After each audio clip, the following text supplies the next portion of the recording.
ससुरारी में जौने सुखवा ससुरारी में तौने सुखवा कहूना ए पहुना मिथिले में रहूना ए पहुना मिथिले में रहूना।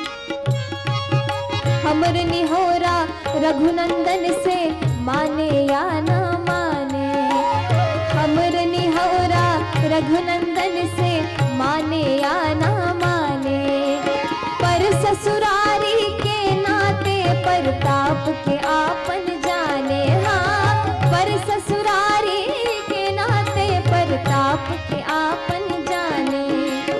या मिथिले में रही जइयो या या मिथिले में रही जइयो या संग अपने रख ले हूना ए पहुना मिथिले में रहूना ए पहुना मिथिले में रहूना। जौने सुखवा ससुरारी में जौने सुखवा ससुरारी में तौने सुखवा कहूना ए पहुना मिथिले में रहूना ए पहुना मिथिले में रहूना ए पहुना मिथिले में रहूना। एहन सुंदर मिथिला एहन सुंदर मिथिला धाम दोसर पायब कोने ठाम हे दोसर पायब कोने ठाम हे दुल्हा दुल्हन सीताराम जनकपुर में हे दुल्हा दुल्हन सीताराम जनकपुर में।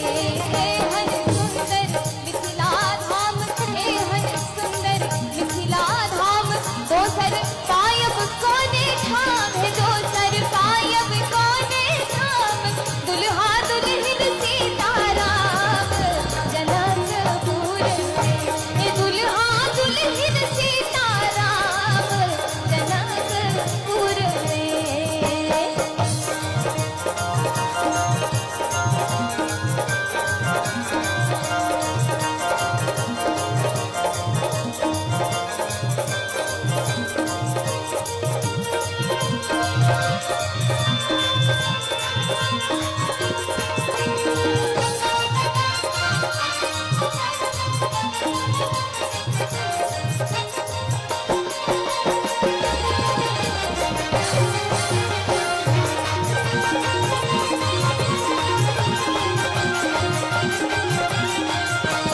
हमने करबै ककरो आस हमने करबै ककरो आस जखन मिथिला हमर वास जखन मिथिला हमर वास।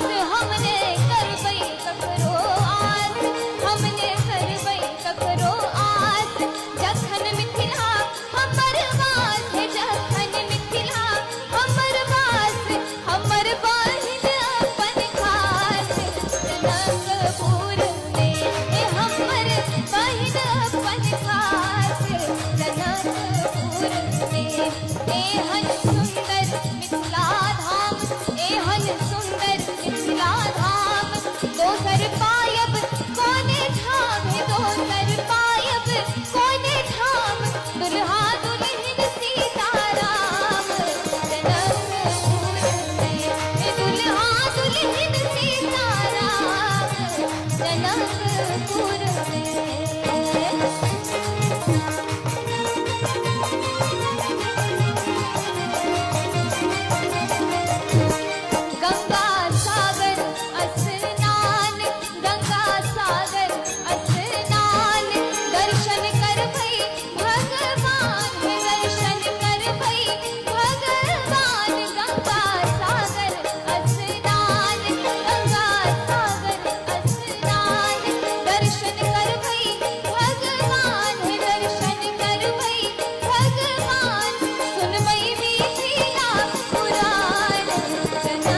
हेलो